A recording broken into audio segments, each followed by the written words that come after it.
Good morning students. आज हम लोग पुनः फिर से एक बार क्लास 7 की पाठ्य पुस्तक का पाठ संख्या 4 की अगली कड़ी 4 में मौसम एवं जलवायु के तहत उसको प्रभावित करने वाले कारक पवन और आर्द्रता, इन दोनों के बारे में हम लोग विशेष रूप से जानकारी प्राप्त करेंगे। इससे पूर्व मौसम और जलवायु को प्रभावित करने वाले कारकों में से तापमान और वायु दाब को हम लोग अच्छी तरीके से जान चुके हैं। अभी पवन और आर्द्रता के बारे में अध्ययन करेंगे। सबसे पहले जानते हैं पवन है क्या। गतिशील वायु को पवन कहते हैं। वेरी सिंपल, एकदम साधारण सी भाषा। Moving air is called wind. गतिशील वायु को पवन कहते हैं। और ये पवन कैसे चलती है? उच्च दाब से निम्न दाब की ओर। और ये उच्च दाब और निम्न दाब होने का मुख्य कारण क्या है?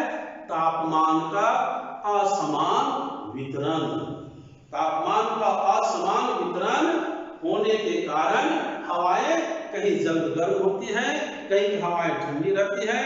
और तब ऐसी स्थिति में ठंडी हवाएं जो उच्च दाब के क्षेत्र की होता है वो निम्न दाब की ओर चलना प्रारंभ कर देती है।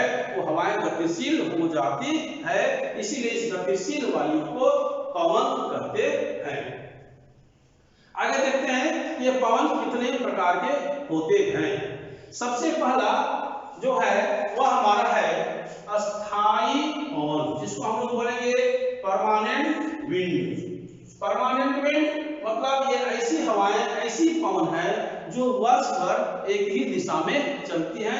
इसकी दिशाओं में कोई परिवर्तन नहीं होता है, इसलिए इसको हम लोग अस्थाई पवन, परमानेंट विंड्स कहते हैं। और इसका उदाहरण है व्यापारिक पवनें, जिसको ट्रेड विंड्स बोलते हैं। पूर्वी तथा पश्चिमी पवनें जो हैं सो अस्थाई पवन के मुख्य उदाहरण हैं। उसके बाद दूसरा जो है वह हमारा है मौसमी पवन, यानी सीजन के अनुसार, मौसम के अनुसार, ऋतु के अनुसार चलने वाली पवन को मौसमी पवन कहते हैं। जैसे मानसूनी पवन। मानसूनी पवन मौसमी पवन का एक अच्छा उदाहरण है। और यह जो है जून और जुलाई के महीने में, हमारे भारत के दक्षिणी भाग में जून के महीने में 1 जून को यह प्रवेश करता है, जैसा कि हम लोग इसको बहुत अच्छी तरीके से जानते हैं। और यह मानसूनी जो पवन है हमारे अपने देश के लिए काफी महत्वपूर्ण है ना। इस तरह से 2 तरह के पवन हुई। तीसरा जो पवन है वह है स्थानीय पवन, लोकल विंड्स, यानी किसी स्थान विशेष में चलने वाली पवन को स्थानीय पवन कहते हैं। किसी स्थान विशेष में, पार्टिकुलर एरिया में, पार्टिकुलर क्षेत्र में चलने वाली जो हवाएं होती हैं, जो पवनें होती हैं, उनको हम लोग स्थानीय पवन या लोकल विंड्स कहते हैं। जैसे कभी कभी आप सुनते होंगे कि लू चल रहा है, तो लू एक लोकल विंड्स, स्थानीय पवन का एक बहुत ही अच्छा उदाहरण है। और साथ ही साथ स्थल समीर और जल समीर, लैंड ब्रिज और सी ब्रिज। और ये लैंड ब्रिज और सी ब्रिज जो है, स्थल समीर और जल समीर, ये प्रायः तटीय क्षेत्रों में देखने को मिलता है। इस तरह से हम लोगों ने देखा कि पवन के 3 प्रकार, स्थानीय पवन, मौसमी पवन और अस्थायी पवन। परमानेंट विंड्स, मौसमी सीजनल विंड्स और लोकल विंड्स, ये 3 तरह के पवन हुए। और एक हमेशा याद रखना है कि ये सारी जो पौने हैं इसके चलने के पीछे जो फैक्टर्स है वो हमारा टेम्परेचर ही है। अब हम लोग आगे आते हैं, इसका मौसम एवं जलवायु को प्रभावित करने वाले जो अगला फैक्टर्स है वो है आर्द्रता। इसको हम लोग ह्यूमिडिटी भी बोलते हैं। ह्यूमिडिटी, आर्द्रता। आर्द्रता मतलब नमी, मॉइस्चर, जिसे हम लोग बोलेंगे मॉइस्चर, यानी वायु में किसी भी समय उपस्थित जलवाष्प की मात्रा को आर्द्रता कहते हैं। यानी वायु में जलवाष्प की मात्रा कितनी है। कभी कभी आप महसूस करते होंगे कि हवाएं ठंडी चल रही है, ठंडी लग रही है, महसूस हो रही है, इसका मतलब है कि उन हवाओं में जलवाष्प की मात्रा अधिक है। और फिर कभी यह महसूस होता है कि हवाएं गर्म लग रही है, इसका मतलब है कि जलवाष्प की मात्रा उसमें नहीं के बराबर है, बहुत कम है। तो कुल मिलाकर के हम लोग बोलेंगे कि आर्द्रता जो है वो वायु में किसी भी समय उपस्थित जलवाष्प की मात्रा को आर्द्रता कहते हैं, ह्यूमिडिटी कहते हैं। अब हम लोग देखेंगे कि आर्द्रता भी जो है सो दो तरह का होता है। एक हमारा है निरपेक्ष आर्द्रता और दूसरा है आपेक्षिक आर्द्रता। निरपेक्ष आर्द्रता मतलब एब्सोल्यूट ह्यूमिडिटी। एब्सोल्यूट ह्यूमिडिटी मतलब actual amount of water vapour present in the air.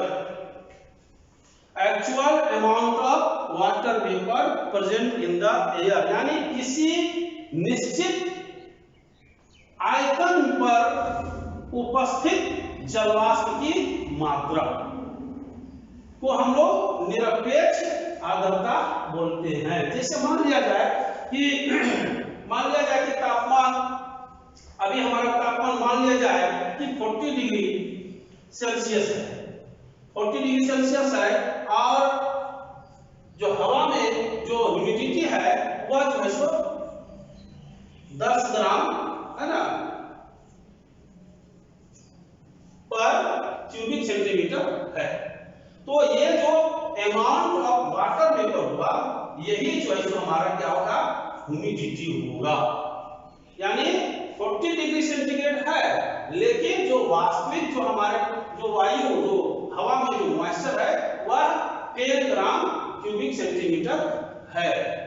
तो ये हमारा कहलाएगा निरपेक्ष आर्द्रता, यानी एकदम एक्चुअल एट ए टाइम जो प्रेजेंट है हवा में, वायु में जो मौजूद है वाटर वेपर, उसे हम जो है सो निरपेक्ष आर्द्रता कहते हैं। और ठीक उसके विपरीत आते हैं जो दूसरा है, जिसको हम बोलते हैं रिलेटिव ह्यूमिडिटी। रिलेटिव ह्यूमिडिटी यानी अपेक्षित आर्द्रता, और ये काफी इंपॉर्टेंट है, क्योंकि इसी के कारण जो हम लोग देखते हैं कि वर्षा होती है, अलग अलग तरह की वर्षा होती है, वर्षा कैसे होती है, ये सारी चीजें अपेक्षित आर्द्रता पर निर्भर करती है। ये है क्या भाई, तो किसी निश्चित तापक्रम पर, देखिए ध्यान देना है, किसी निश्चित तापक्रम पर निश्चित आयतन वाली हवा की मात्रा को और नमी धारण की क्षमता तथा मौजूद आर्द्रता की वास्तविक मात्रा के अनुपात को हम लोग क्या कहते हैं, अपेक्षित आर्द्रता कहते हैं। यानी कहने का मतलब है कि मान लिया जाए किसी निश्चित आयतन और किसी निश्चित तापमान पर हवा की धारण जो जलवाष्प धारण करने की जो क्षमता है, क्या उस क्षमता के अनुरूप हवा में जलवाष्प की मात्रा मौजूद है या नहीं है, उसी को हम लोग बोलेंगे अपेक्षित आर्द्रता। एक एग्जांपल के तौर पर हम समझते हैं, मान लिया जाए अभी हमने देखा कि यहाँ पर 40 डिग्री सेंटीग्रेड तापमान था और यहाँ पर जो सो 10 ग्राम क्यूबिक सेंटीमीटर जो सो हमारा 10 ग्राम हमारा वाटर वेपर मौजूद था। अब लेकिन यहाँ पर देखना है कि अगर यदि इस 40 ग्राम 40 डिग्री सेंटीग्रेड तापमान को कैपेसिटी था धारण करने का, मान लिया है 20 ग्राम्स वाटर वेपर कैपेसिटी था इसको धारण करने का, लेकिन ये 20 ग्राम्स ना होकर कितना है 10 ग्राम्स है। तो यही 10 ग्राम्स कैपेसिटी था 20 ग्राम्स, लेकिन अभी मौजूद कितना है 10 ग्राम्स। तो ये हमारा कहलाएगा रिलेटिव ह्यूमिडिटी। अगर यदि इसको हम लोग मान लेते हैं इस तरह से कि जो एक्चुअल अमाउंट है वो m है और इसकी धारण करने की क्षमता था m है ना इंटू 100। हम लोग इसको हमेशा जो है सो प्रतिशत में ही दिखाते हैं, रिलेटिव ह्यूमिडिटी को प्रतिशत में ही मेंटेन किया जाता है, लिखा जाता है, यानी m small m by m capital M into 100। ये m प्रदर्शित कर रहा है एक पार्टिकुलर टाइम में जो amount of water vapour present है उसको ये m प्रेजेंट कर रहा है, और ये m जो है एक capacity grasping capacity of air water vapour उस पर्टिकुलर टाइम में, पर्टिकुलर समय, पर्टिकुलर टेम्परेचर में जो ग्रास्पिंग कैपेसिटी है वाटर वेपर एब्जॉर्ब करने का वो m प्रेजेंट कर रहा है इंटू 100। इस तरह से जब हम लोग निकालेंगे पता चलता है कि हमारी रिलेटिव ह्यूमिडिटी आज का कितना परसेंट है।